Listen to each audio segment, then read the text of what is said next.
Today we're in session number 3 of Jonah, looking at verses 8 through 16 of chapter 1. Title? Well, Interrogation and Fate of Jonah. Remember from last time, the captain of the ship had just roused Jonah from his nap. The ship's getting tossed and torn apart. And he's down there sleeping, down in the hole. But the crew needs some information to make sense of Jonah's God and why Jonah's God is ticked at him and why Jonah's God is taking it out on the entire ship. So they're going to ask him a bunch of questions such as, who are you, really? Who is your God? What have you done to tick him off, to make him angry? And so forth. So let's get right into it, looking at verse 8 of Jonah 1. Then they, that's the crew, said to him, that's Jonah, tell us now, on whose account has this calamity struck us? Now, of course, they suspected it was Jonah, but we'll see. What is your occupation? What do you do? Where do you come from? What is your country? From what people are you? So they did not know, evidently, that he was an Israelite, or as he will say, a Hebrew. So when they tell them that he's a Hebrew, then they'll probably realize he came from either Judah or the northern kingdom, Israel. So they'll get all of that. He's probably not going to tell them he's a prophet. I don't know. It doesn't seem critical at this point. Or actually, maybe it is. Because here you have a prophet of God who has just been told what his job will be, what he's commissioned to do. And he says, forget that, and takes off. So the interrogation was on, and Jonah couldn't avoid answering some of these questions, so he began with his ethnicity. There we go again. And just as verse 9, and he, Jonah, said to them, the crew, I'm a Hebrew, and I fear the Lord God of heaven. So he's speaking about Yahweh, of course. And this God of heaven, who made the sea and the dry land. So he's telling them, look, this God that I'm talking about is the creator of everything that exists. So he's a Hebrew by ethnicity. He's a worshiper of Yahweh who resides in heaven. Moreover, Yahweh is the creator of everything that exists. That's going to be a key clue in what's going on. The implication of the latter part includes Yahweh's ability to control all natural elements. Since he created them, he can also control them. That is, Yahweh was likely responsible for the storm. That's a physical element of nature. And that he probably is responsible for it. That would be their first thought. And that's what they suspected anyhow, that Jonah was at the center of all of this. They knew somebody on the ship had to be, and the only one they hadn't accounted for was the guy that was asleep down in the hole. So remember, in Romans, Paul in Romans 1:18 through 23 made it very clear that all men know enough about Yahweh, about God, from creation to hold them guilty if they do not worship him. So there are certain things that everyone knows about God from creation. Well, Jonah didn't particularly make Paul's point, but apparently he thought saying Yahweh is creator would make the sailors realize the seriousness of the situation with the storm. Well, they probably didn't need any amplification.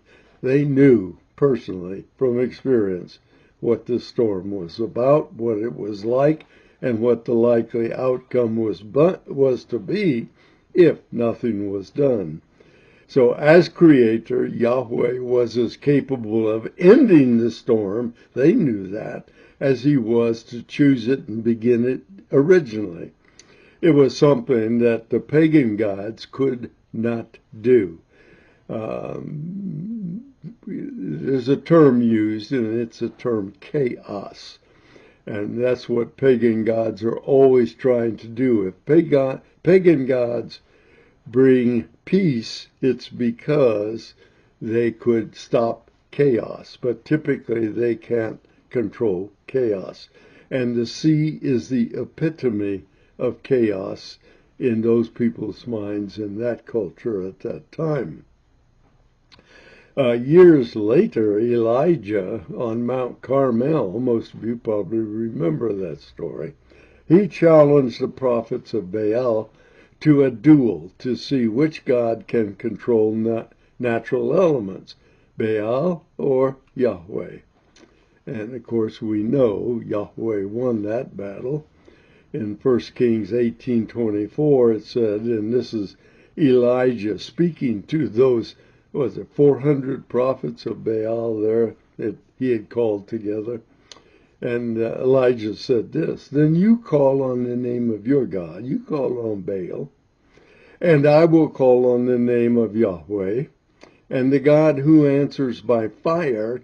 This was, they were dousing everything with water so they couldn't burn, and then to call down God to burn the unburnable with fire. Said, the God who answers by fire, he is God. And all the people answered and said, that's a good idea. So Elijah was not afraid to put Yahweh in competition with Baal. He knew Baal was nothing, could not do and control natural events that Yahweh could, and that he would win eventually. What the seamen, in this case, really wanted settled were two questions. Did Jonah do something to bring this storm on? Did he tick off his God by something he did? If so, what can we do to bring out the storm's demise? How can we kill the storm? What can we do to bring about the storm's demise before it causes the ship's demise and our demise? We're all going under with it if something doesn't happen soon. So they want Jonah to describe what he did, why God is ticked off at him, and what they can do to assuage God's wrath. Well, let's look at verse 10. Then the men became extremely frightened, and they said to him, because they knew that this was beyond their abilities and their God's abilities. So they said to him, Jonah, how could you do this? For the men knew that he was fleeing. Somehow they knew he was fleeing from the presence of God, because he had told them that that's what he was doing. So some translations say, what have you done? Not how could you do this, but what have you done? Same meaning. Hey, guy, are you crazy? It wasn't really a question, but it was a charge of wrongdoing, much like God. If you go back in Genesis, when Cain killed Abel, God came out and said, Cain, what have you done? He knew darn well what Cain had done. But this, you can find that in Genesis 4:10, by the way. God asked Cain the same question that these men now are asking Jonah. So Jonah's on the hot spot. Jonah had fessed up to his part in this fiasco, at least partly. He said, well, I was given this commission and I took off because I didn't want to do it. And so they figured that's what ticked off Yahweh. But partial answers weren't going to be good enough. They needed a solution, a fix to the problem. So we're going to continue with what they said to him in verse 11. So they said to Jonah, what should we do to you? So they're figuring that there has to be some consequence for Jonah first. And if we can get a sufficient consequence for Jonah, maybe his God will then back off from us. Said, what should we do to you that the sea may be calm for us? They knew that God, Jonah's God, had to calm the sea. They were not going to find any other way to calm the sea. For the sea was becoming increasingly stormy. So God's up there says, okay, we got them going, let's stir it up a little more. Assuming that God has that kind of sense of humor. These guys knew they personally had no clue about a solution. So they're asking Jonah, what can we do to you, guy, so that we can get your God off our back? It wasn't one of their gods who was responsible. They were sure of that, because their gods had not responded whatsoever to their prayers. And remember, these guys did pray the minute the storm started. So, your God, your problem. What do you say, Jonah? Jonah did, in fact, have a solution. His own suicide. Jonah was actually saying, hand me over to my God, in verse 12. Let's see how that went down. Jonah 1:12. And he, Jonah, said to them, the sea crew, pick me up and throw me into the sea. Now this is a raging sea. His chances of swimming and surviving are virtually nil. Then the sea will become calm for you, he says. You throw me in the sea, you throw me to my God, and he will be satisfied with that, my death. He'll be satisfied with that, and the sea will be calm. So he will save you and the ship, your necks, if he has mine. Then the sea will become calm for you. I'm repeating myself here. For I know that on account of me, this great storm has come upon you. Jonah says, you know it, I know it. So Jonah declares that it's my fault, guys. My death will put an end to it. Let my God have his way with me. That's my translation of what Jonah said to them. I feel sure that Jonah believed and thought that God would let him die in the sea while letting the sailors live. I doubt that he thought that Yahweh would let the seamen pay for Jonah's error. He doesn't believe that his God is that way. So if it's my error, I'll pay. Not their error, they don't pay. In fact, Jonah's act here may reflect a higher level of spiritual maturity than we tend to give him credit for. All we think is, here's a guy who's a prophet. He's given a task. He says, in your ear, I'm taking off. That doesn't sound very spiritually mature. But look at what he's just done. He said, I will choose to die rather than let you die. Do you think he could also have been saying, I will choose to die rather than go to Nineveh? Did he think Yahweh was finished with him? Of course, we're not told of what Jonah was thinking about, but we do know that his God was not finished with him. he said, I said, you're going to Nineveh, so you're going to Nineveh. As we all remember, God had plans that beyond what Jonah wanted, what Jonah planned, God had a plan beyond that. And Jonah said, I'm not going. God said, yes, you are. The sailors may have had, however, stop and think about this. They know now that this guy was a servant of his God, and that he had ticked his own God off by refusing to kill or to go and do the job that God set him up to do. So now they may have more fear of killing a prophet of God than they had of the storm. Stop and think about it. If Jonah ticked him off just by running, what are they going to do if they throw Jonah into the sea, killing him?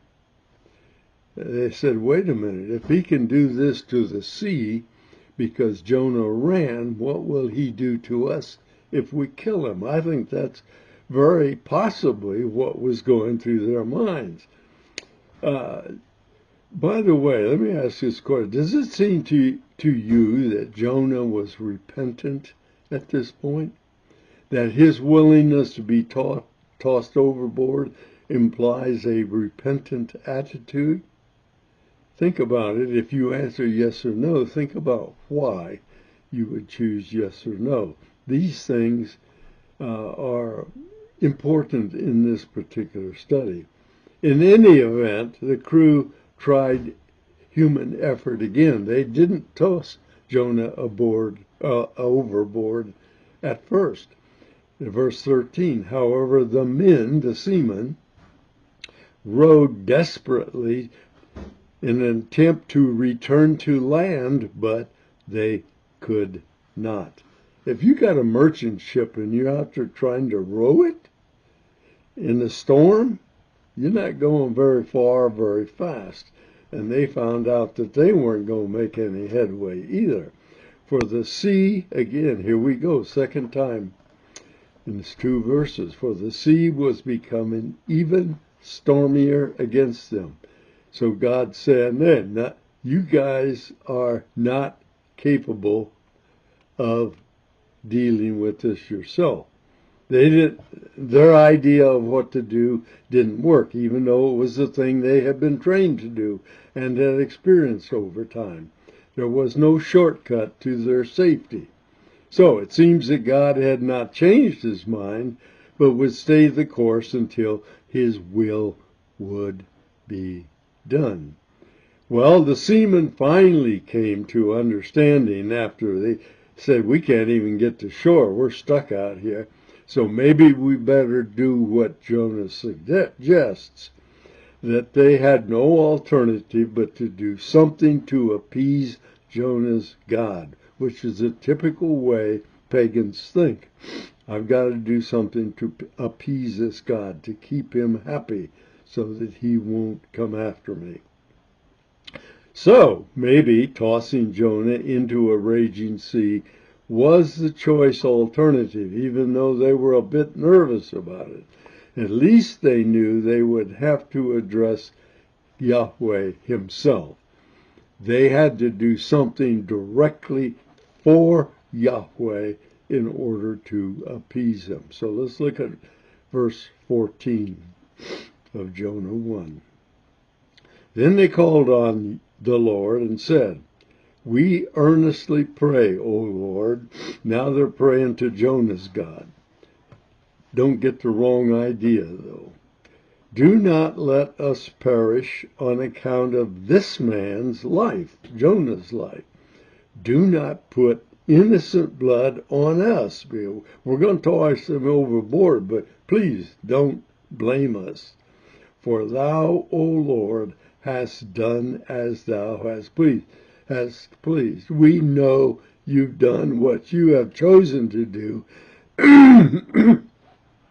So now if we try to appease you by throwing him overboard, don't charge us with his death, please. Just assume that we're trying to do what you want done. So, what had these seamen done? They'd asked for forgiveness for tossing Jonah to the fish. Sorry about the last part there. Look at verse 15 of Jonah 1. We're making close to the end. So they picked up Jonah and threw him into the sea. Notice it doesn't say they threw him to the great fish. There's no mention of a great fish to this point. And the sea stopped its raging. The minute Jonah hit the water, it's the sea and the storm calmed, stopped.